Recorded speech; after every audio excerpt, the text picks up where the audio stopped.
Hi friends, welcome back to honey hum kitchen. ఇవాళ recipe వచ్చేసి వంకాయ బఠానీ కర్రీ అండి. ఇది వేడివేడి అన్నంలోకి రసంలోకి చాలా బాగుంటుంది కాంబినేషన్. Let's try. వీడియోలోకి వెళ్ళే ముందు please like subscribe to my channel. ముందుగా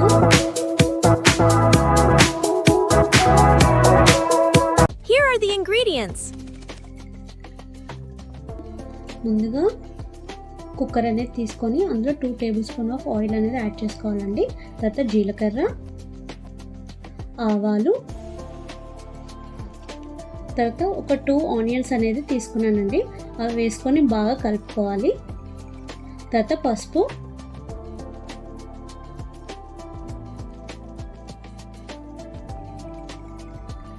సో ఇది బాగా మగ్గిపోయాయి కదా, ఇందులో కొద్దిగా కరివేపాకు యాడ్ చేసుకోవాలి. సో తర్వాత దంచిన వెల్లుల్లిపాయలు ఉంటాయి కదండి, అవి కూడా ఒక 4 అనేది తీసుకున్నాను. వేసుకుంటే ఫ్లేవర్ అనేది మనకి బాగుంటుందండి. అవి నూనెలో బాగా ఫ్రై అవ్వాలి. ఈ బఠానీ ఏంటంటే ముందు రోజు నైట్ అనేది నానబెట్టుకున్నానండి. చూసారా, బాగా నానిపోయాయి కదా. ఇప్పుడు ఇవేంటంటే ఇందులో యాడ్ చేస్తున్నాను నేను.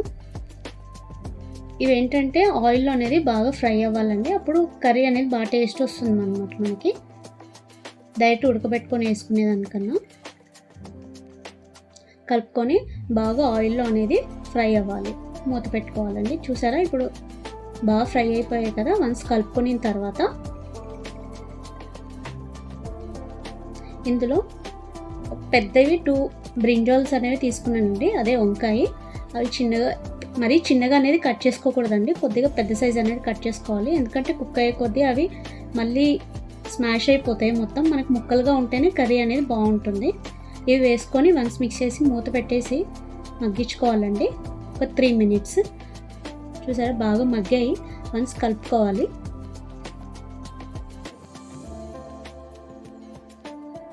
ఇందులో ఒక 2 టొమాటోస్ అనేవి నేను తీసుకున్నానండి. వేసుకొని వన్స్ మిక్స్ చేసుకున్న తర్వాత సాల్ట్ వేసుకొని మిక్స్ చేసుకోవాలి. ఇదే దాంట్లో మనం గరం మసాలా కూడా యాడ్ చేసుకోవచ్చండి. కొద్దిగా కారం కూడా యాడ్ చేశాను నేను యాడ్ చేయలేదు, అంటే అది మా ఇంట్లో వాళ్ళకి ఫ్లేవర్ నచ్చదు కాబట్టి నేను యాడ్ చేయలేదు. మీకు కావాలంటే యాడ్ చేసుకోవచ్చండి, బాగుంటుంది అలా కూడా వేసుకున్నాం. సో వన్స్ మగ్గిపోయాయి కదా, ఇప్పుడు దీంట్లో పెద్ద గ్లాస్ వాటర్ అనేది వేసుకొని బాగా వన్స్ కలుపుకోవాలండి. మూత పెట్టుకొని ఒక 3 to 5 విజిల్స్ అనేది రావాలండి. చూసారా, బాగా కుక్ అయ్యింది.